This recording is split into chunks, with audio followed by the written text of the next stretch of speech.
मैं कथा सुनाता हूं। दक्षिण में एक जगह है श्रीरंगम, तिरुचिरापल्ली। वहां पर श्री रंगनाथ भगवान विराजमान हैं। शेष नाग के ऊपर नारायण भगवान पौड़े हैं। और उनकी विशेष कथा तो बड़ी मैं नहीं बताऊंगा। वहां पर एक भक्त हुए, उनका नाम था धनुर्दास। क्या नाम था? उनकी कथा मैं सुनाता हूं। धनुर्दास जो थे ना, उनकी पत्नी बहुत सुंदर थी। इतनी सुंदर थी कि संसार तो उनको दिखता ही था। धनुर्दास को भी इतने वर्ष ब्याह को हो गए, वो भी अपनी पत्नी को देखे बिना रहता नहीं, इतनी सुंदर। और उसकी सुंदरता का वर्णन भक्त चरित्रों में ऐसे किया गया कि धनुर्दास खुद पहलवान था, बहुत अच्छा शरीर था उसका, धनवान भी था, सोने के आभूषण पहन करके, रत्न पहन करके रहता था। लेकिन उसकी पत्नी जब बाजार जाती थी तो नियम था धनुर्दास के बिना नहीं जाएगी, वो साथ ही जाएगा। क्यों? वो छतरी लगा के चलता था पत्नी के ऊपर, और वो भी पीछे पीछे नहीं चलता था, पत्नी के ऊपर छतरी लगा के उल्टा चलता था ताकि उसका मुख मुझे दिखता रहे। ऐसा प्रेमी देखा? महाराज, किसी का प्रेम ऐसा होगा भी तो वो संसार के सामने तो छुपा ही लेगा, बाजार में तो ऐसे नहीं घूमेगा। पर धनुर्दास के प्रेम की स्थिति इतनी ऊंची थी कि वो बाजार में घूमता था ऐसे, पत्नी के ऊपर छतरी लगाए उल्टा उल्टा चलता था उसको देखता हुआ। पत्नी बताती थी आगे गड्ढा है, उछल जाता था उल्टा ही।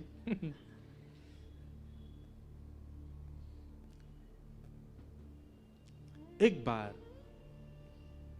श्री रंगनाथ भगवान की सवारी जा रही थी। आगे सब लोग चल रहे थे हटाते हुए भीड़ को, हट जाओ हट जाओ, रंगनाथ भगवान की सवारी आ रही है। और सबसे आगे श्रीमद रामानुजाचार्य जी चल रहे थे। ठाकुर जी की सवारी चल रही है तो आचार्य आगे चल रहे थे। तभी उन्होंने इस दृश्य को देखा। क्या देखा? धनुर्दास अपनी पत्नी के ऊपर छतरी लगाए उल्टा चल रहा है, उसको देखते हुए।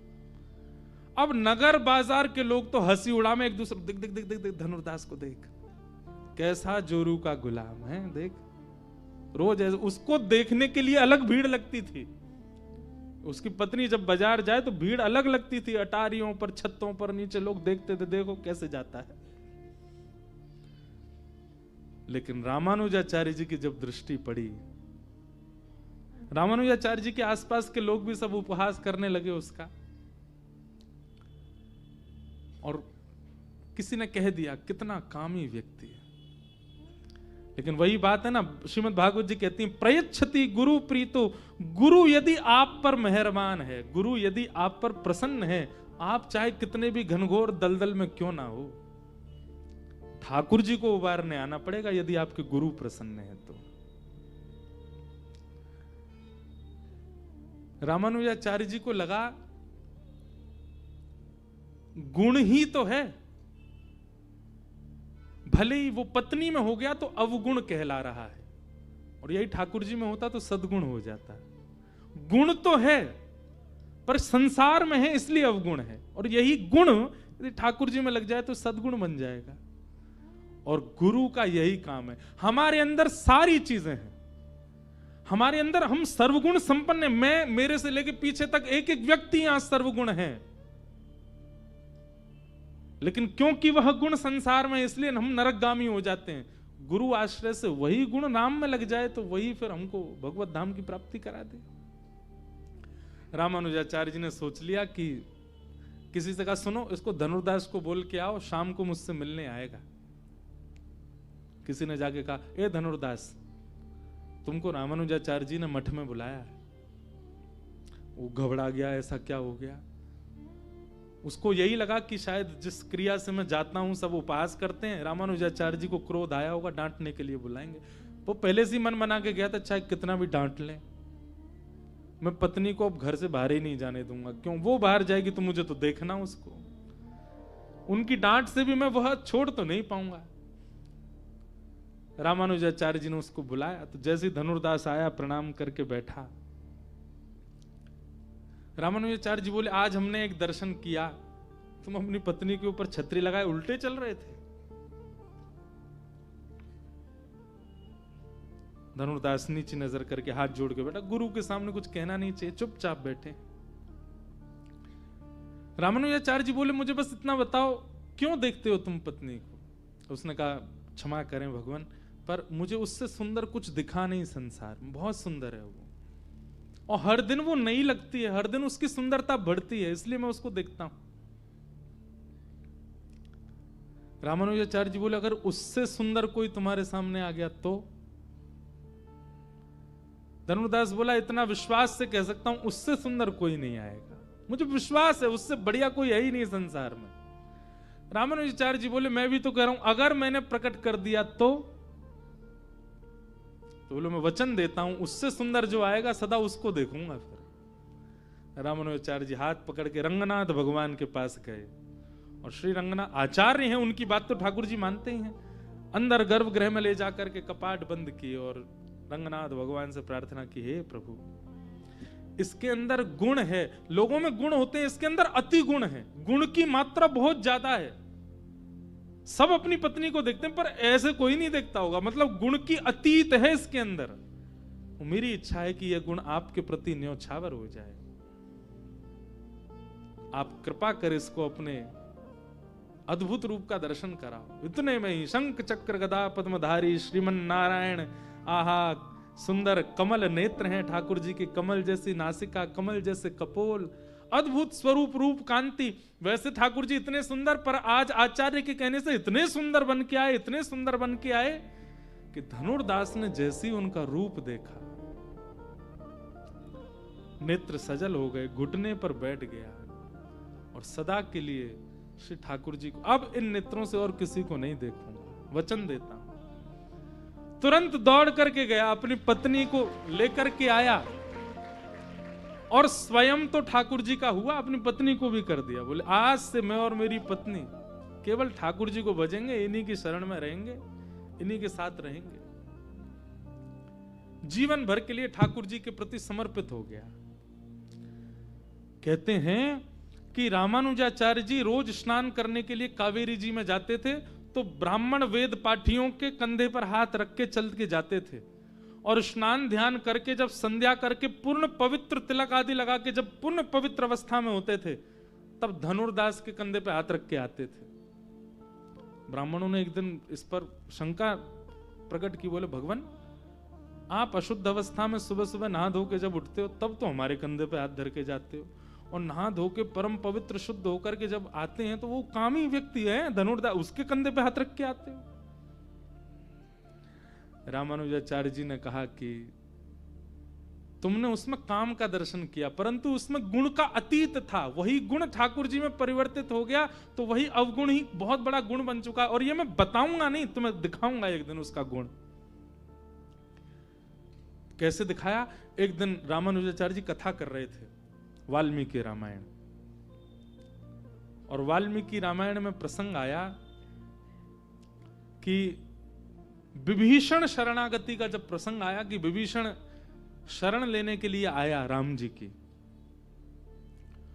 तो भगवान ने, जैसे ही भगवान को पता चला कि विभीषण आया, तो ठाकुर जी ने सुग्रीव और वानरों की सब सेना को भीतर ले जाकर के सबसे पूछा। क्या पूछा? सुग्रीव शरण में आया, इसको शरण में लेना चाहिए कि नहीं लेना चाहिए? ये प्रसंग रामानुजाचार्य जी सुना रहे थे, तो सामने बैठा धनुर्दास इतना रोया, इतना रोया, इतना रोया, उठ करके कथा से ही चला गया।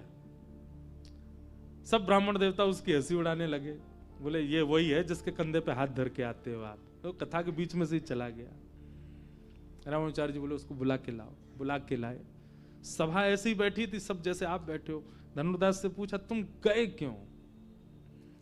बोले, भगवान मैंने आपसे कथा में सुना कि राम जी भक्त वत्सल हैं, वो सारे दोषों को नजरअंदाज करके सबको अपनी शरण प्रदान करते हैं, परंतु विभीषण जब उनकी शरण में आया तो उनको शरण देने की वजह वो सबसे पूछ रहे हैं कि इसको शरण में लूं कि नहीं।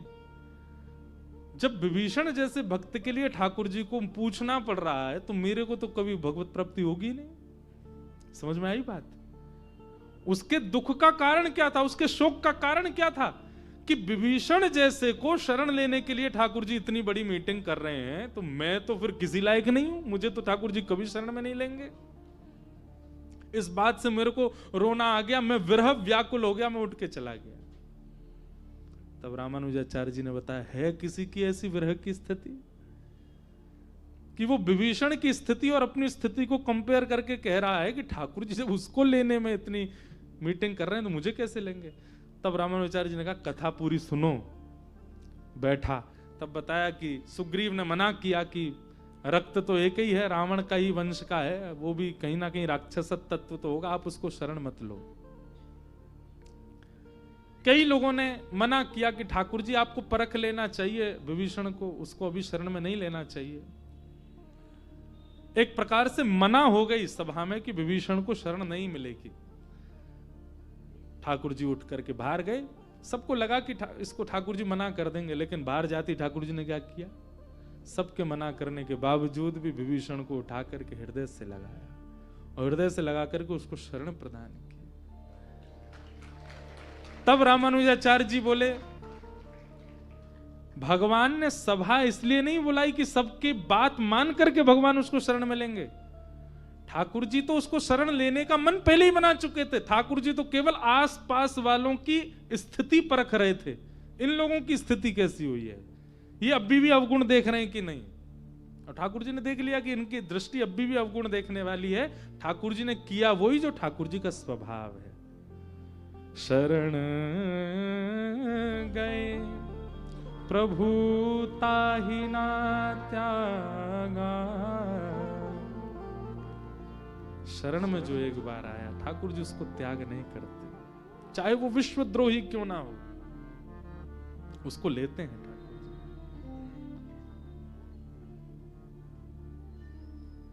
तो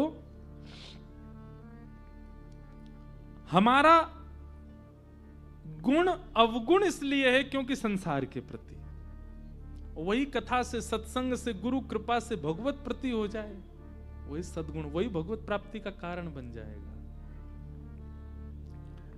तो हम ये कथा क्यों सुना रहे हैं? तापत्रय विनाशाय, संसार से मिलने वाली पीड़ा वो भगवत भजन के बाद भी आपके जीवन में आएगी। मुझे भी बुखार आता है, मेरे परिवार में भी कई कलेश होते हैं, भले ही चाहे मैं 365 दिन कथा करता हूं, लेकिन इसका मतलब ये नहीं कि वक्ता हूं तो मेरे जीवन में कोई कष्ट नहीं। पर हां, जिस कष्ट से एक संसारी व्यक्ति टूट जाता है, बिखर जाता है, वह कष्ट भी जीवन में आने पर भगवत कृपा से वह स्थिति नहीं होती। माता पिता के आश्रम में रहो, घर में रहोगे, घर में रहोगे मतलब धाम में रहोगे, नाम में रहोगे, लीला में रहोगे,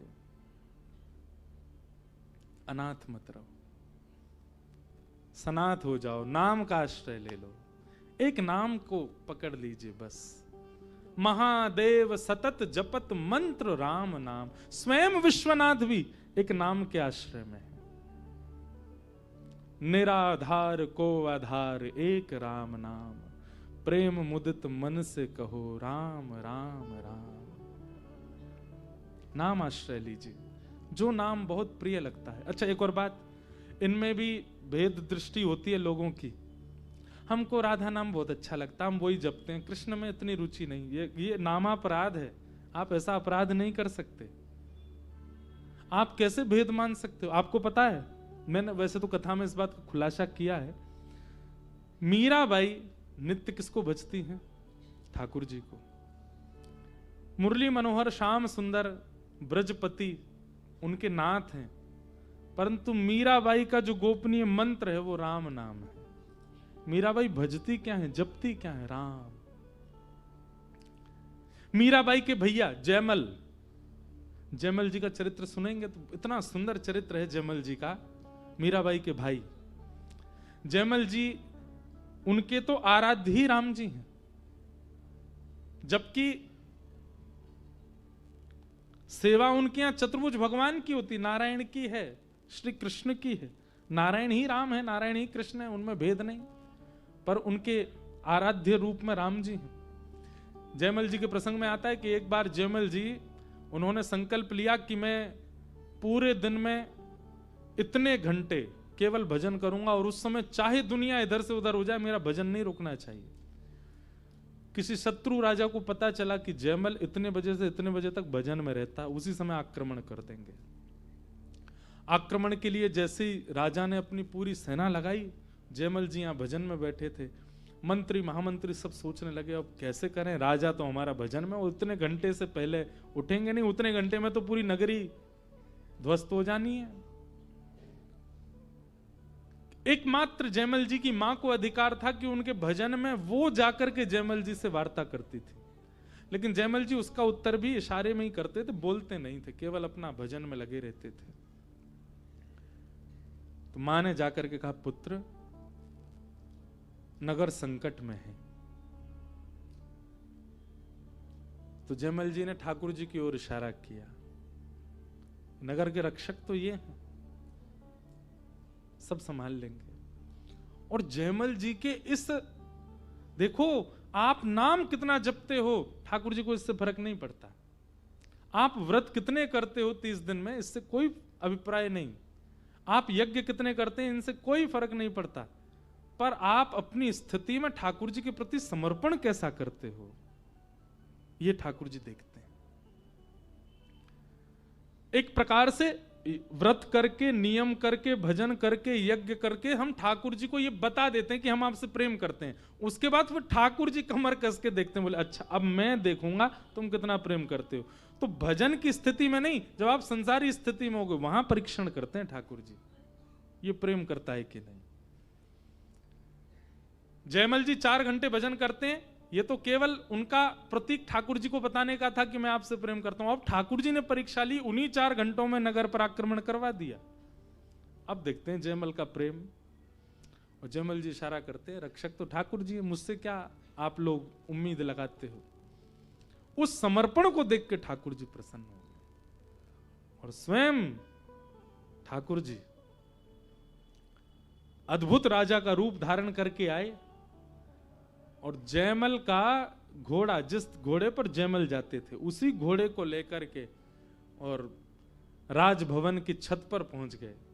और वहीं से छलांग मारता है घोड़ा, सामने पूरी सेना देख रही है, ये क्या मरने के काम कर रहा है राजा, पर राजा नहीं है, ठाकुर जी हैं। जैसे ही ठाकुर जी नीचे घोड़ा लेकर के आए, तिरछा खड़ा हुआ घोड़ा, ठाकुर जी ने केवल अपनी भ्रकुटी से पूरी सेना को देखा। नेत्रों से देखने मात्र से सारे सैनिक अपने हृदय पर हाथ रख के अपने अपने घोड़ों से गिर गए, व्याकुल होकर के पड़ गए महाराज नीचे जमीन में। 4 घंटे बाद जब जयमल जी का भजन पूरा हुआ, तुरंत उन्होंने अपने तस्कर उठाए, बाण उठाए, धनुष उड़ाए और तुरंत घुड़शाल में गए तो देखा घोड़ा जो था वो हाँफ रहा था। बोले ये घोड़ा हाँफ क्यों रहा है, ऐसा लग रहा कहीं दौड़ के आया है। घोड़े के समीप गए तो उसमें से कस्तूरी की सुगंध आ रही थी। राजा ने कहा भी विचार का विषय नहीं, बाद में देखूंगा ये क्या हुआ, कौन लेके गया घोड़े को। बैठ गए और जैसे ही बाहर गए तो सारी सेना पस्त पड़ी थी। जो मुख्य राजा था वो अपने रथ पर आरूढ़ होकर, हृदय सबके हाथ यहीं रखे, मतलब हृदय पर चोट मार गए ठाकुर जी। दौड़ करके जयमल जी गए, जयमल जी ने जाकर के राजा को उठाया, बोले भैया तुम लोग युद्ध करने आए थे पर युद्ध से पहले ही पस्त हो गए, क्या बात है, और ये तुम्हारी पूरी सेना रो क्यों रही है, ये इतने व्याकुल, जैसे कोई प्रेमी रोता है विलखता है ऐसे रो रहे तुम्हारी सेना वाले कायरों की तरह, क्या हो गया। राजा होश में आया, होश में आकर के जयमल जी के चरणों में गिर गया, बोले तुमने किसको भेजा था अभी बाहर। जयमल जी बोले मैंने तो किसी को नहीं भेजा। झूठ मत बोलो, तुमने एक राजकुमार को भेजा था, एक बाण नहीं चलाया उसने, केवल अपने नेत्रों से ही घायल कर गया हम सबको। हम जीवन भर तुम्हारे मुरीद रहेंगे, जीवन भर तुम्हारे दास रहेंगे, इस नगर की सेवा में रहेंगे, बस हमारी एक कामना मान लो। क्या, रोज वो राजकुमार जो आया था रोज केवल उसको एक क्षण दिखा दिया करना हमको, हम उसके रूप पर सब बावरे हो गए, ये सत्य घटना है। जयमल जी बोले भैया ऐसा कौन सा सैनिक या राजकुमार आया। जयमल जी ने पूछा, थोड़ा उसका हुलिया बताओ कैसा था। बोले क्या बताएं, नेत्रों ने देखा है पर नेत्र बोल नहीं सकते, मुख बोल सकता है पर मुख पर नेत्र नहीं है, कैसे कहें। नहीं बता पाएंगे हम। बस ये समझ लीजिए घुंघराले केश थे, इतना थोड़ा थोड़ा याद है। नेत्र ऐसे थे कि जिसको वो देखते गए वही गिरता गया घोड़े से। आहा, जयमल जी समझ गए ये वक्र कटाक्ष तो केवल एक के ही है संसार में, नेत्रों से मारने की खूबी तो केवल श्याम सुंदर को आती है। दौड़ करके गए और जैसे ही जाकर के अपने आराध्य इष्ट को देखा तो जो इष्ट शंख चक्र गदा पद्म में रहते थे आज वे धनुष बाण धारण करके खड़े हैं। और जयमल जी को यह बता दिया कि आपके समर्पण भाव से हम आपके नेतृत्व में युद्ध करने गए संसार। उस दिन तो जयमल जी और समर्पित हो गए ठाकुर जी के। मीराबाई के भाई जयमल। तापत्रय विनाशाय श्री कृष्णाय वयं नमः। इसलिए भैया नाम आश्रित हो जाओ। आज इस कथा में अभी एक ही दिन निकला है साल का, दूसरा दिन आ गया। आज से एक नाम आश्रय ले लो और भेद मत करिएगा। सब नाम के प्रति सम्मान, पर एक नाम आपका इष्ट हो जाए, एक नाम आपका आराध्य हो जाए। तो इस प्रकार महात्मा की चर्चा में तो हम जा ही नहीं पाए, एक ही श्लोक ही हो पाया इतनी देर में। संपूर्ण चर्चा को मैं सूक्ष्म में सुना करके आज के विषय को विश्राम दूंगा। कल से कथा का समय सुबह 10 बजे से है, 10 बजे से लेकर के और 1 बजे तक, और आनंद आ गया तो और लंबा चलेगा। आप सब लोग समय से आ जाना। और भले ही इस कथा का स्थान आप लोग खड़े हैं, कई लोग बेचारे पहले समय से खड़े होकर सुन रहे, पर क्षमा, आप लोग बिल्कुल निश्चिंत रहिए। हाँ, कल आप लोग जिस तरीके से खड़े होकर सुन रहे हैं, हमको लग रहा है खड़े ही रहो, बैठो मत। जरूरी नहीं है, कथा मिलनी चाहिए चाहे जैसे मिल जाए। आप लोग खूब आनंद से देखो, कैसे सुई गिर दो तो आवाज आ जाए, इतने शांति से सब बैठे हो, अच्छा है। भाव से सब लोग सुनो। महात्मा की चर्चा हम पूर्ण कर देते हैं। भागवत का महत्व बताया गया तो प्रसंग आता है कि नारद जी महाराज पृथ्वी पर भ्रमण करने आए। तब पृथ्वी पर आपने देखा कि पृथ्वी की जितनी महिमा हम सुनते हैं वैसी तो पृथ्वी बिल्कुल भी नहीं है, सब कुछ उल्टा सुल्टा है पृथ्वी में। अब क्या क्या उल्टा सुल्टा आप सबको पता ही है यहां पर, लेकिन उसका वर्णन किया गया। क्या? सत्यम नास्ति तपः शौचम दया दानम न विद्यते उदर भरिणो जीवा वराका कूट भाषण। क्या कह रहे हैं? सत्यम नास्ति। कलयुग में सत्य नहीं बोलते लोग। हम लोग अगर अपना पूरे दिन में एक ना लोग वो काउंटर लगा के रखते हैं हाथ में, उसमें गिनते रहते हैं कितना नाम जप हुआ हमारा। मैं कभी कभी कहता हूं कि वो काउंटर नाम जप के लिए अच्छी बात है। एक काउंटर सब लोग लगाओ और आप जितनी बार झूठ बोलते हैं उतनी बार दबाओ। जितनी बार किसी के हृदय को दुखाते हैं, आपको पता तो होता है कि सामने वाले का हृदय दुखा है, दबाओ। जितनी बार पत्नी से या पति से या बच्चों से ऊंचे स्वर में बात करो जिससे वो भयभीत हो जाएं, दबाओ। किसी के साथ छल करो, कपट करो, दबाओ। और हर महीने की 30 तारीख को जैसे ऑडिट होता है वैसे ही उसको देखा करो 30 दिन में आपने कितने पाप किए। आपका हृदय कांप जाएगा। और नियम है, एक बार करके देखिए, 1 महीना आप वो रखना ही पड़ेगा आपको। आपका नियम होना चाहिए अंगूठी की तरह, रोज पहनो। दुनिया को लगेगा आप नाम जापक हो, पर नाम मत जपना, आप उसमें अपने अवगुण जपो। हम सबको पता होता। इससे 2 काम होंगे। पहला, 1 महीना धारण करने में आपको अपनी गिनती पता चलेगी कि आप कितने पानी में हो। और दूसरा, वो काउंटर स्पर्श होगा ना जब आपसे, उसका भार इतना लगेगा आपको 1 महीना बाद कि जब भी क्रोध आएगा वो काउंटर का भार और भार लगेगा, आपका क्रोध अपने आप रुकेगा। जब भी किसी के हृदय को ठेस पहुंचाने की भावना आपकी प्रकट होगी, वो काउंटर अपने आप आपको इंडिकेट करेगा, बोले यहां संख्या बढ़ रही है। धीरे धीरे धीरे धीरे अपने आप अवगुण से वो काउंटर की जो गिनती है ना, 1 महीना में जितनी हो, अगले महीने की प्रथम तारीख से ही वो गिनती कम होनी चाहिए आपकी। उसका प्रयास करो, परिवर्तन ऐसे करो। मैं तो एक बात कहता हूं, कई लोग मुझसे कहते हैं नाम जप कितने करने चाहिए महाराज जी। मैंने कहा ये तो वो वैसा प्रश्न हो गया कि मैं आपको कितना प्रेम करूं बताओ। कोई गिनती है प्रेम की? कोई पैमाना है? कोई स्केल है? कोई नापने की वस्तु है? नाम यथाशक्ति जितना कर सको उतना करो, उसको गिनिए मत। उसको गिनना नहीं चाहिए। जिनको गिनना चाहिए उनको तो बिल्कुल नहीं गिनते। क्या अवगुण, उनकी तो गिनती नहीं है। लोग बाग जो बोल देते हैं ना, हम 2 लाख नाम करते हैं, हम 1 लाख नाम करते हैं, हम 10,000 नाम करते हैं। इससे बढ़िया आपने ये गिनती की होती कि आपने गलत कितना किया। उसकी गिनती नहीं करता व्यक्ति। एक बात आप बिल्कुल निश्चित मान लीजिए, जिस दिन आप अपने अवगुणों की गिनती करना प्रारंभ कर देंगे, उसी दिन आपके अवगुण आपको छोड़ के जाने लग जाएंगे। नजरअंदाज यदि किसी रोग को किया जाए तो वो रोग बढ़ता है, और उसी रोग पर दृष्टि डाली जाए, उसी रोग की चिकित्सा की जाए तो रोग जाता है। हमारे अवगुण, हमारा क्रोध, हमारा काम, लोभ, ये सब हमारे रोग हैं। इनको हमने नजरअंदाज कर रखा है। ये उतने ही पनप रहे हैं, ये उतने ही पल रहे हैं, ये उतने ही बढ़ रहे हैं। इन पर दृष्टि डाला करो, इनको ज्यादा देखा करो, गुण कम देखो अपने। तो नारद जी ने आकर के पृथ्वी पर देखा कि सब बिल्कुल विचित्र है। तब नारद जी महाराज वृंदावन गए, और वृंदावन में यमुना तट पर नारद जी ने एक वैचित्र देखा। क्या कि एक परम सुंदरी युवती और उसकी गोद में 2 वृद्ध लेटे। पूछा आप कौन हैं? तब उस युवती ने अपना परिचय दिया, मैं भक्ति, और ये दोनों मेरे पुत्र ज्ञान और वैराग्य। कलयुग के प्रभाव से ज्ञान और वैराग्य जर्जर हो गए हैं, पर वृंदावन आकर के मैं अभी भी युवा हूं।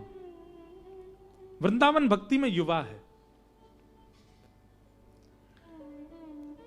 वृंदावन में भक्ति युवा है, पर ज्ञान वैराग्य पूरे विश्व में वृद्ध हो चुका है। किसी में ज्ञान नहीं है, वैराग्य है नहीं।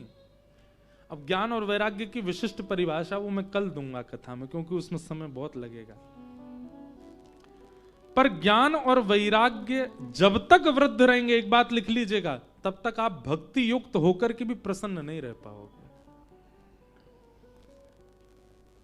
ये तो वही बात हो गई कि आपके घर में एक माता जी आई, अपने 2 बच्चों के साथ आई। आपने माता जी को तो बढ़िया व्यवस्था कर दी, बच्चों को कुछ पूछ भी नहीं रहे। तो मां की भले कितनी भी व्यवस्था की हो, मां के लिए सबसे अच्छी व्यवस्था उसके पुत्रों की प्रसन्नता।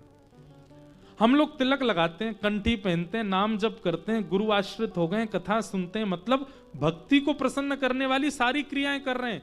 पर भक्ति के 2 पुत्र ज्ञान और वैराग्य, उनको चित्त में स्थान नहीं देते, भक्ति कैसे प्रसन्न रह सकती है? इसलिए ज्ञान और वैराग्य आवश्यक हैं चित्त में। थोड़ा सा बता दूं, ज्ञान और वैराग्य क्या है। अपने जीवन की स्थिति में सही और गलत की पहचान को ज्ञान कहते हैं। बहुत पोथी पढ़ने वाले को ज्ञान नहीं कहते। कबीरदास काशी में पोथी पढ़ने वाले नहीं थे, पर फिर भी ज्ञानी थे। क्यों? विवेक बुद्धि जागृत थी उनकी। तो ज्ञानी होने का मतलब बहुत पता होना नहीं होता। ज्ञानी होने का मतलब विवेकी होना होता है। गाड़ी चलानी सबको कई बार नया नया ड्राइवर होता, नए नए घर के बालक सीखते हैं गाड़ी, हाईवे पे उनको भी नहीं दी जाती। क्यों? इसको पता तो है कि एक्सीलरेटर है, ये इसको पता है कि ब्रेक है, इसको पता है गियर है, इसको पता है स्टीयरिंग है, इंडिकेटर है, सब जानता है गाड़ी के बारे में, पर अपनी अभी उतना विवेकी ड्राइवर नहीं बना कि इसको हाईवे पे गाड़ी दी जाए। मतलब ज्ञान तो है, पर उस ज्ञान का अगर विवेक नहीं है, विवेक मतलब ज्ञान तो है पर ज्ञान को जीवन में इंप्लीमेंट नहीं किया है, विवेक नहीं है, तो आप अज्ञानी ही माने जाओगे। उस ज्ञान का अपने जीवन में लागू होना, उस जीवन में स्वीकारीकरण होना, उसको विवेक कहते हैं। और वह विवेक बिन सतसंग विवेक न होई, राम कृपा बिन सुलभ न सोई। बिनु सत्संग विवेक न होई।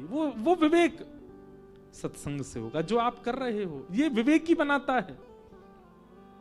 और राम कृपा बिन सुलभ न सोई, ये सत्संग राम जी की कृपा के बिना नहीं मिलता। इसलिए विवेक यानी कि ज्ञान यानी कि भक्ति का पुत्र, उसको जीवन में लाइए। सही और गलत की पहचान आपके जीवन में होनी चाहिए। 31 दिसंबर की रात्रि आप कहां थे वो आपका विवेक बताता है। आप सत्संग में थे या ऊधम में थे? अब यहां के तो सब यही बोलेंगे सत्संग में थे, पर आप जहां थे उससे आपकी विवेक बुद्धि पता चलती है। अपने जन्म दिवस पर आप कहां थे उससे आपकी विवेक बुद्धि पता चलती है। अपने विवाह को आपने किस प्रकार किया वो विवेक बुद्धि है। आप माता पिता के प्रति आप कैसा प्रेम भाव रखते हैं वो विवेक बुद्धि है। अपना प्रत्येक जीवन में नियम कैसा धारण किया वो विवेक बुद्धि है। और वो विवेक बुद्धि सत्संग से आती है, और सत्संग राम जी की कृपा से आता है। मैं ना यहां इस मंच पर बैठ के बोल सकता हूं, ना आप यहां बैठ के सुन सकते हो। यदि राम जी की दृष्टि हम पर नहीं हो तो उनकी कृपा है, तभी आप बैठे हो यहां पर। पता तो आपसे ज्यादा लोगों को होगा काशी में कथा हो रही है, पर बहाने भी उन पर बहुत होंगे ना आने के। सर्दी बहुत है, कौन जाए इतनी दूर। वहां जाएंगे बैठना पड़ेगा। यहां तो सोफा पर लेट के चाय पी के भी सुनी जा सकती है घर बैठे बैठे। वहां जाके तो बैठना पड़ेगा, हाथ पांव मोड़ के बैठना पड़ेगा। अब भीड़ होगी, कहां बैठेंगे, जगह मिलेगी नहीं मिलेगी, सब बात आएंगी। पर विवेक बुद्धि जिसकी जागृत है वो लीव डाल के ही बैठा हो कथा में आएगा, मुझे सुनना है। विवेक बुद्धि आपके जीवन में आप किस चीज को चुनते हैं उसको विवेक कहा जाता है। और वो विवेक सत्संग से आता है, सत्संग राम जी की कृपा से आता है। तो भक्ति के प्रथम पुत्र का नाम क्या है? ज्ञान यानी कि विवेक। और भक्ति के दूसरे पुत्र का नाम क्या है? वैराग्य। और वैराग्य का मतलब वस्तु का त्याग नहीं, वस्तु के प्रति जो आपकी लालसा है उस लालसा का त्याग, वो वैराग्य है। कई लोग वस्तु छोड़ देते हैं पर उस वस्तु के प्रति भाव नहीं छोड़ पाते। कई लोग घर छोड़ देते हैं, सन्यासी हो जाते हैं, पर गृहस्थाश्रमी को जो जो चीजें उपलब्ध हैं वो उसके मन से जाती नहीं, विरक्त होने के बाद भी। काय बात का वैराग्य?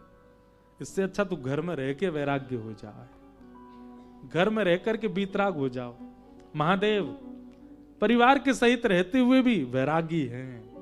ये असली वैराग्य है कि वस्तु आपके सामने है और आप फिर भी अपने मन पर वश करके उस वस्तु पर मोहित नहीं होते, ये वैराग्य। 56 भोग मिलने पर भी जीव में पानी ना आना, ये वैराग्य है। वस्तु समुपस्थित है पर उसके प्रति वह इच्छा ना प्रकट होना, इसको वैराग्य कहते हैं। वस्तु छोड़ देना वैराग्य नहीं होता। ये दो पुत्र भक्ति के, इनको जीवन में लाइए, ज्ञान और वैराग्य। आप देखना, आपकी भक्ति अपने आप प्रसन्न होने लग जाएगी। भक्ति महारानी के शोक की निवृत्ति के लिए नारद जी महाराज सनत कुमारों के पास गए और सनत कुमारों ने कहा, हे नारद जी महाराज, यदि आप चाहते हैं कि भक्ति के पुत्र ज्ञान वैराग्यों का वर्धन हो तो उसका एक ही उपाय है, और वो क्या है?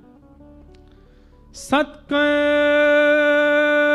सूचको नूनम ज्ञान ज्ञान यज्ञ स्मृतो बुधै श्रीमद् भागवतालाप सतु गीत सुखादि भी।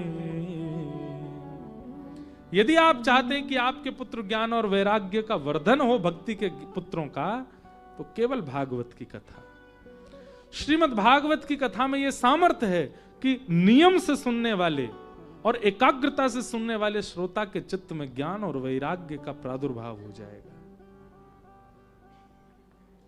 देखो, इन 7 दिनों में ज्ञान और वैराग्य को प्रकट करना यह जिम्मेवारी मेरी है, पर 8वें दिन से उन ज्ञान वैराग्य को स्थिर चित्त में रखना यह आपकी जिम्मेवारी है। मैं अपनी जिम्मेवारी का निर्वहन करूंगा, आप अपनी जिम्मेवारी निभाना। 8वें दिन से वो शुष्क नहीं होने चाहिए। अगर बीज दिया है, पौधा दिया है, तो उसको वृक्ष बनाइएगा। हम कथा करके जा रहे हैं, जालान परिवार नियोजक बने हैं, आप सब लोग श्रवणार्थी बने हो, तो जो ज्ञान और वैराग्य भक्ति के बीज यहां डाले जाएंगे, उनको अंकुरित करना, अंकुरित करके उसको पौधा बनाना, फिर एक दिन वृक्ष बनाना, फिर उस वृक्ष को पुष्पित पल्लवित करना, ये आपकी जिम्मेवारी। इस जिम्मेवारी का निर्वहन कीजिएगा, तो ही आपका कथा सुनना सार्थक है। नहीं तो आप 1000 कथा सुन लो, कोई परिवर्तन होने वाला नहीं है अगर इस जिम्मेवारी से नहीं बैठोगे। तो ज्ञान वैराग्य को अगर उत्पन्न करना है, उनको श्रेष्ठ बनाना है, तो भागवत की कथा कराओ। कौन सी भागवत की कथा? जो सुखदेव जी ने परीक्षित को सुनाई थी, वही भागवत की कथा। नारद जी महाराज ये उत्तर सुनकर के प्रसन्न हो गए, बोले कहां कराएं? बोले गंगा द्वार समीपे, तू गंगा के तट पे कराओ। और यहां तो गंगा द्वार कहा, मतलब हरिद्वार, उसके समीप पे आनंद वन। अब देखो ये बात अपने आप ही जुड़ गई है, इसमें मैंने कोई मन ने बुद्धि नहीं लगाई। आनंद वन गंगा द्वार यानी हरिद्वार के पास का आनंद वन कौन सा है पता है? ऋषिकेश। आज्ञा दी, बोले कहां कथा कराओ? बोले गंगा द्वार समीपे तू तट आनंद नामकम। एक आनंद नाम का वन है जिसको हम ऋषिकेश कहते हैं, वहां कथा कराओ। ये गंगा द्वार भी है काशी, क्योंकि गंगा जी जा रही हैं, और ये आनंद वन भी है, दोनों बात सार्थक होती है। यहां कथा हो रही है, मतलब ये चुना हुआ स्थान ही है। अब जो बेचारे काशी में कथा नहीं करा पाते, ऋषिकेश में नहीं कराते, वो दुखी हो गए होंगे सुन के, बोले हमारी तो फिर जगह, हम तो बंबई में करा रहे हैं, कलकत्ता में करा रहे हैं, हम तो अमेरिका में करा रहे हैं, इसका मतलब हमारी तो नहीं। यहां दूसरी बात लागू होती है, जहां प्रकट रूप से गंगा है और जो प्रकट रूप से आनंद वन है, वहां कथा कराना ये तो उचित ही है, परंतु जहां कथा जाती है वो स्थान आनंद वन और गंगा का द्वार स्वयं बन जाता है। अगर कथा कहीं और हो रही होती, कोई शहर में होती, मेट्रोपॉलिटन सिटी में होती, तो आप विश्वास मानिए कि उस कथा में आया हुआ व्यक्ति, उसको वही पुण्य प्राप्त हो रहा होगा जो काशी में आकर के गंगा स्नान करने वाले को प्राप्त हो रहा है, क्योंकि आनंद वन और गंगा दोनों प्रकट हो जाती हैं कथा में। वन क्या है? यहां का वातावरण, ये आनंद वन है, यहां सब लोग आनंदित हो, जो बेचारे खड़े हैं वो भी आनंदित हैं, जो बैठे हैं वो भी आनंदित हैं, सो कोई नहीं रहा, इसकी मुझे बड़ी प्रसन्नता है। सब आनंद में है, जिनको जगह नहीं मिली वो भी आनंद में है, जो हीटर के नीचे बैठे वो भी परम आनंद में है, और जो खाली बैठे वो भी आनंद में है। यहां सब आनंद में, इसलिए ये क्या हुआ? ये आनंद वन है। और यहां सुनने वाली जो कथा, जो वक्ता के मुख से निर्झरित हो रही है, उसको सब भीतर धारण कर रहे हो, मतलब अपने तन में उतार रहे हो, उसका मतलब ये गंगा स्नान है। तो गंगा स्नान और आनंद वन, दोनों कथा का पंडाल अपने आप ही रूप धारण कर लेता है। इसलिए गंगा द्वार समीपे तू तटमानंद नामकम, जाओ वहां कथा कराओ। तब ऋषिकेश में कथा का क्रम हुआ, वक्ता सनत कुमार बने, और कथा प्रारंभ होते ही भक्ति महारानी आई, और जैसे ही भक्ति महारानी आई, उसके जो जर्जर पुत्र, वृद्ध पुत्र थे, कथा में प्रवेश करते ही भक्ति सुतौ तौ तरणौ गृहीत्वा प्रेमैकरूपा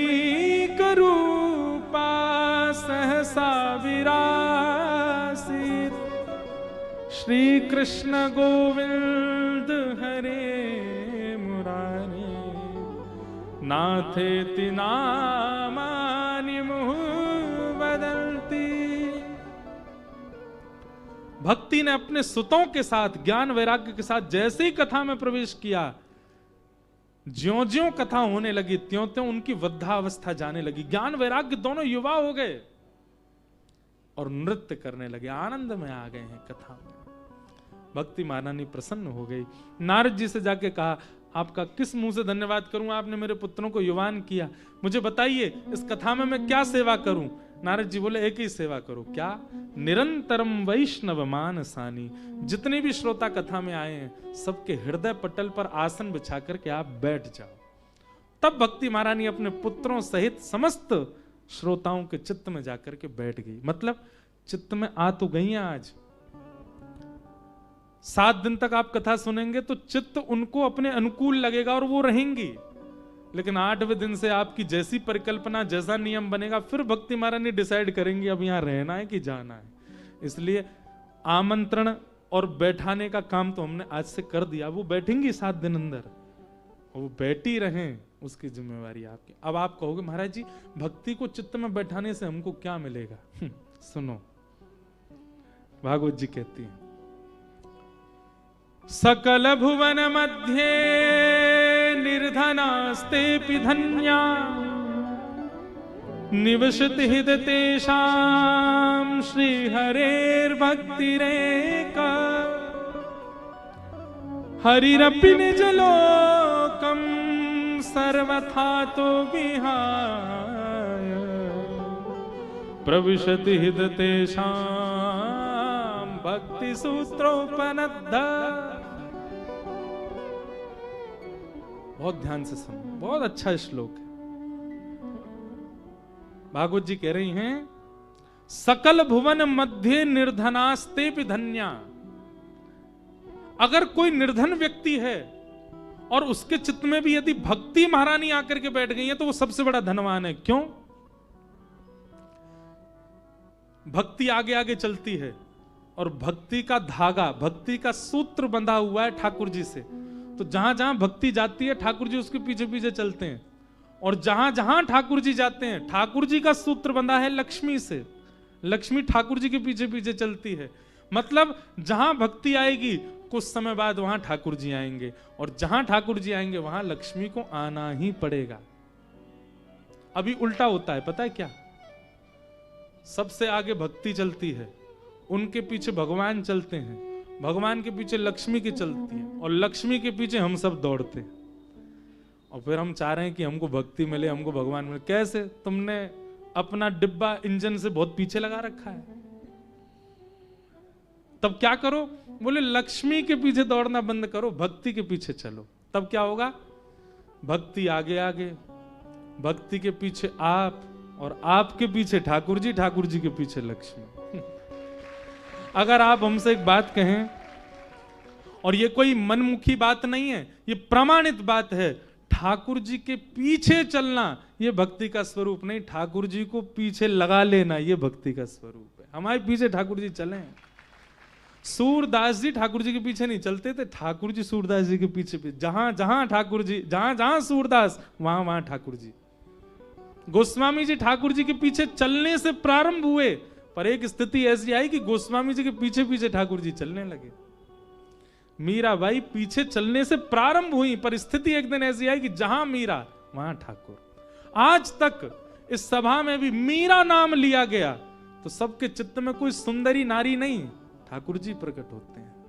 क्यों? मीरा के पीछे ठाकुर जी। तुलसीदास, ये नाम उच्चारित होते ही सबके चित्त में धनुर्धारी राघवेंद्र प्रकट हो जाते हैं। तुलसीदास प्रकट नहीं होते, ठाकुर जी प्रकट होते। क्यों? क्योंकि तुलसी के पीछे पीछे राम। कबीरदास नाम लेते ही पर ब्रह्म हृदय में प्रकट होता है। क्यों? इनके पीछे ठाकुर जी चल रहे हैं। वैसे सत्य बताएं तो भक्ति का स्वरूप यही होना चाहिए कि फिर हमारी चर्चा जहां हो उस चर्चा में ठाकुर जी प्रकट हो जाए। यही हमारी भक्ति का स्वरूप हो।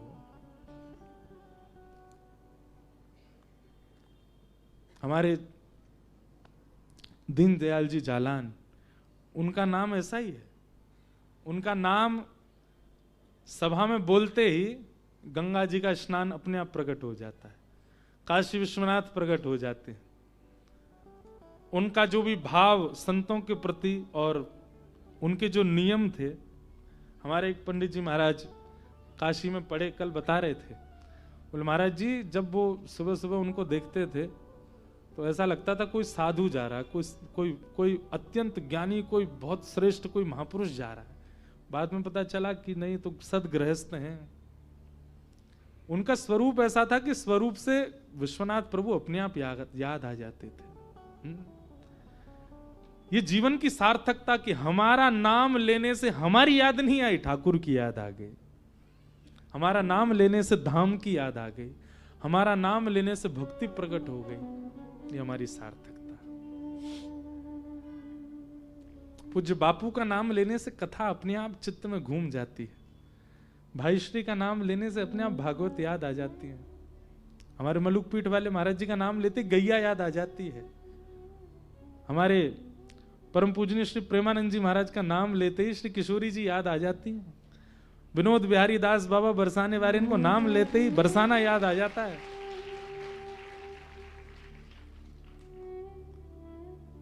अब मुझे मंच से उनके नाम नहीं बोलने, जिनके नाम बोलने से वो याद आता है जो संसारी है। जिसका नाम बोलने से रुपया दिखाई दे वो संसारी, जिसका नाम बोलने से संसारी वस्तु दिखाई दे, संसार के भोग विलास दिखाई दे, ये कैसा नाम?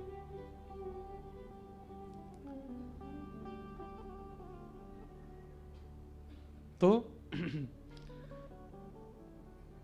मेरा सुमिरन हरि करें मैं पावा विश्राम। मैं हरि के सुमिरन से प्रारंभ करूं, पर एक स्थिति ऐसी हो जाए मेरा सुमिरन हरि करे। और बराह पुराण में व्यास जी ने इस बात को स्पष्ट किया है।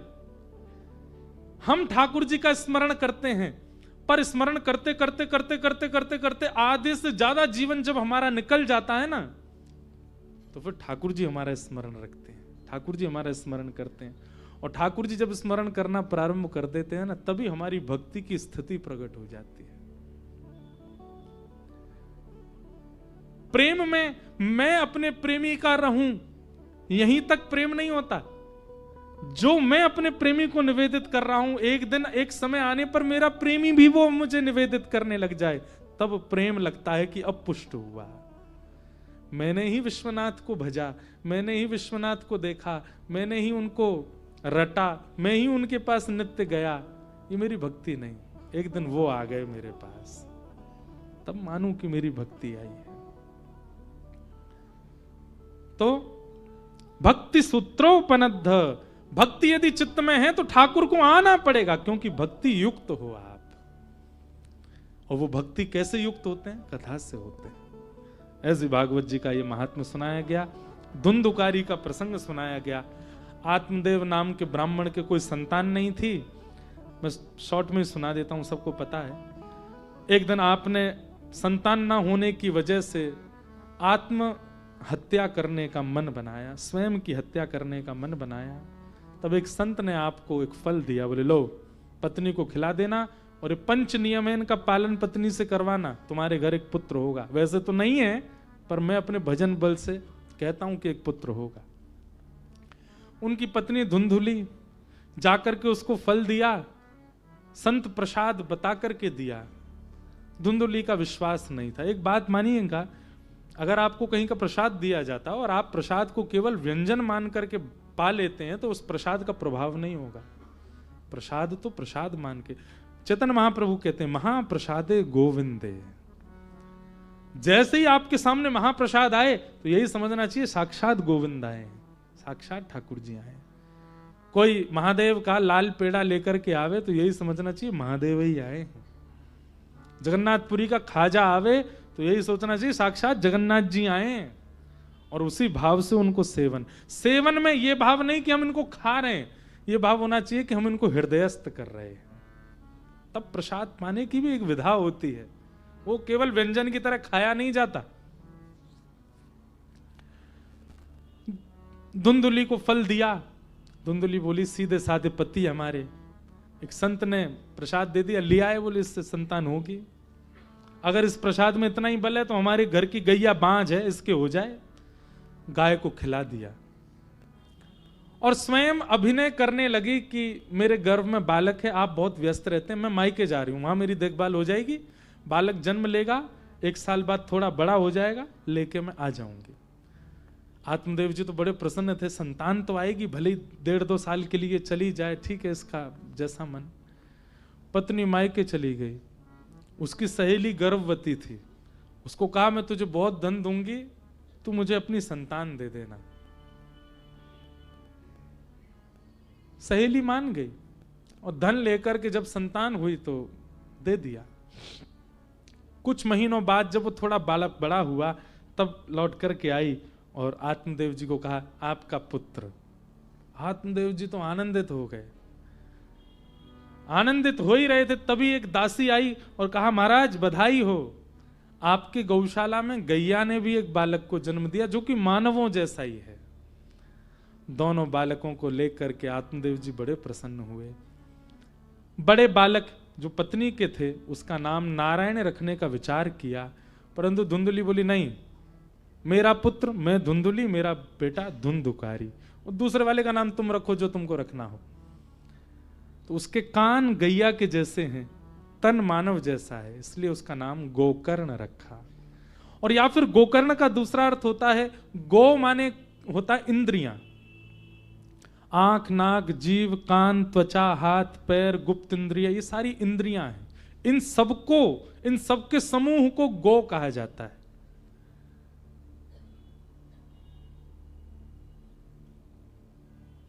तो गो यानी कि इंद्रियां, उन इंद्रियों से जो केवल कृष्ण भक्ति करना जानता हो उसको भी गोकर्ण कहते हैं। और गौ मतलब ज्ञान भी होता है, और कर्ण मतलब कान, जो कानों से केवल ज्ञान की चर्चा सुने वो गोकर्ण। यथा नाम तथा गुण, जैसा नाम रखते हैं हम बालकों का वैसा उनमें गुण आता है। गोकर्ण जी में वह सारे गुण आने लगे। धीरे धीरे दोनों बालक बड़े हुए, धुंधुकारी दुष्ट हो गया, माता पिता पर ही हाथ उठाने लगा। मां ने तो प्राण त्याग दिए, कुआं में कूद के। पिताजी घर छोड़ के चले गए, बोले कि हमने तो पुत्र की कामना इसलिए गई थी कि पुम नामक नरक से तारेगा, परंतु इसने तो जीवन ही नरक बना दिया, ऐसे पुत्र की क्या कामना। एक बात सुनिएगा, सृष्टि यदि आपको कुछ नहीं दे रही है, प्रकृति यदि आपको कुछ नहीं दे रही है, उसमें अपनी भलाई मानिएगा। प्रकृति से यदि कुछ छीनेंगे हम तो हो सकता है कि वो वस्तु हमें कभी ना कभी पीड़ा देगी। तो प्रकृति में जो प्राप्त हो उसको पूर्ण मानो, और जो अप्राप्त है उसके लिए एकाध बार प्रयास करना उचित है, अधिक प्रयास मत करो, नहीं तो वही चीज आपको पीड़ा देगी, पीड़ित हो जाओगे। वही हुआ आज। आत्मदेव जी पुत्र की इतनी कामना कर बैठे थे कि आज वही पुत्र कष्ट दे रहा है। आत्मदेव जी वन में गए, तब गोकर्ण पुत्र ने आकर के ज्ञान उपदेश किया। तब आत्मदेव जी के मन का संशय दूर हुआ।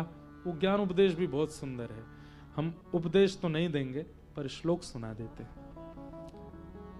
देह स्थिमां सरुधिरे भिमतिं त्यजत्वं, जाया सुता दिशु सदा ममतां विमुञ्च, पश्यानिशं जगदिदं क्षणभङ्गुनिष्ठं, वैराग्य राग रसिको भव भक्तिनिष्ठ। बहुत सुंदर है, इसको गोकर्ण गीता कहते हैं। 2 श्लोकों में पिताजी के सारे संशय दूर कर दिए गोकर्ण जी ने, अद्भुत। गोकर्ण जी महाराज की बात सुनकर के पिताजी शोक मुक्त हो गए, और वहां धुंधुकारी ने अपने पाप और बढ़ा लिए। माता पिता भी चले गए तो कोई रोकने वाला नहीं, और धुंधुकारी वैश्यागमन करने लगा। एक दिन नशे में धुत कहीं से चोरी करके आया, वैश्याओं के बीच आकर के पड़ गया। वैश्याओं ने सोचा कि इसने जो चोरी करी कल ये पकड़ा जाएगा और इसके साथ साथ हम भी पकड़ी जाएंगी, हमें कोई नहीं जानता, धन लेकर के हम चली जाएं, इसको मार दें। और जलते हुए अंगार उसके मुख में डाल करके धन लेकर के वैश्याएं चली गईं और गोकर्ण की मृत्यु हुई। और मृत्यु के बाद प्रेत बना। कौन बना? प्रेत। एक बात तो निश्चित है कि भूत प्रेत होते हैं। जो लोग कहते हैं भूत नहीं होते, प्रेत नहीं होते, होते हैं। भागवत जी में वर्णन है, भूत भी होते हैं, प्रेत भी होते हैं। लेकिन आजकल दिखते नहीं, क्योंकि हम मानव ही बहुत भयंकर हो गए। भूत प्रेत ही भाग गए। बोले हम जितने भयंकर हो सकते थे उससे बहुत गुना ज्यादा भयंकर तो मानव हो गया है। इसलिए भूत प्रेत छुप गए कहीं जाकर के, अब नहीं दिखते। मणिकर्णिका पे रात में घूमो। एक बार जब मेरी पहले कथा हुई 80 घाट पे, तो मैंने कहा मैं रात में मणिकर्णिका जाऊं। तो कार्तिक में हुई थी कथा, होली का टाइम, वो दीपावली का टाइम था, और यहाँ तो दिवाली पहले से ही शुरू हो जाती है। तो हम और हमारे पंडित जी भोजन प्रसाद करके हम सब सो चुके थे। मेरे को ऊधम करने में बहुत आनंद आता है, पर ऊधम में ऐसे नहीं करता किसी को पीड़ा हो, ऊधम ऐसे ही है हमारे। तो रात में सब सो चुके थे, मैं भी अपने कक्ष में था। अचानक से नींद नहीं आई तो मैं उठ गया। समय देखा 11:30। बिंदु माधव भगवान के पास ही हम रुके थे, वहां से पैदल चलो थोड़ी दूर पे ही मणिकर्णिका है। गया, सबको जाके उठा दिया। मैंने उठो, क्या? मैंने कि यहाँ रामलीला चल रही है, देखने चल रहे हैं। और उस समय रामलीला होती ही है, चलती ही है, बहुत समय पहले से ही शुरू हो जाती है और बहुत जगह चलती है। काशी में रामगढ़ की तो प्रसिद्ध है ही, पर वो मणिकर्णिका के पास भी एक जगह चल रही थी, वो भी नहीं माइक था शायद उसमें। तो मैंने कि चलो रामलीला देखने चलना। अब ये सब बेचारे महाराज जी की बात कौन टाले, ये एक बहुत बड़ा फायदा हमारा। बेचारे बेमन से सब उठे, चलते ही जाएं चलते जाएं। वो एक मंदिर आया जिसका शिखर ऐसे टेढ़ा है, करवट काशी, वहां गए। फिर रामलीला थोड़ी देर दिखाते, वो बगल में ही मणिकर्णिका है। अब ये सब देखते देखते थोड़ी देर में मैंने चलो, बोले कहाँ जा रहे हैं अब हम? मैंने कि ये रे विश्वनाथ भगवान है, तो दर्शन तो नहीं होंगे, बाहर से प्रणाम, इतनी पास आए देरी प्रणाम नहीं कर, रास्ता दूसरा ले ले। मैंने कि नहीं, इसी से ही चलेंगे। वहां तो महाराज लाइन से ही वो रखी हैं अर्थियां। मैं उस दृश्य को भूल नहीं सकता। ज्यों ज्यों कदम आगे बढ़े त्यों त्यों तो भय लगे। लेकिन वहां के लोग वहीं पटाखे चला रहे थे। एक ने तो वहीं शव के बगल में अनार चला दिया, वो देख करके। और जिसके परिवार का शव है, वो परिवार वाले चुपचाप खड़े, कुछ कह नहीं सकते, चुपचाप वहां। मैंने कि ये दिवाली, बोले कि यहां उत्सव शमशान से ही शुरू होते हैं, महाशमशान। अभी भी निकलते हैं वहां से, थोड़ा भय तो लगता है मन को, पर तब मेरे मन में आया कि प्रेत नहीं होंगे यहाँ पे। क्यों? मानव ही इतना भयंकर हो गया है मानव ही इतना खतरनाक हो गया है, प्रेत भाग गए। तो प्रेत होते हैं, पर हमारे सरस माधुरी जी कहते हैं भजन बिन प्रेत कौन बनता है? भजन बिन नर मर गट के भूत। एक बात सुनिएगा, बहुत सावधानी से सुनिएगा। हम हर दिन भजन करते हैं, जिस दिन भी हमारे मुख से भगवान उच्चारण नहीं होता, जिस दिन भी हम भगवत भजन नहीं करते, उस दिन को गिनती कीजिएगा। उतने दिन के लिए मृत्यु के बाद प्रेत योनि में देखना तो पड़ेगा। उतने दिन के लिए ठाकुर जी भेजेंगे प्रेत योनि में। इतने दिन तुमने बिना भजन के निकाले, इसलिए हर दिन 5 मिनट भजन किया करो। आज से शुरू कर दो।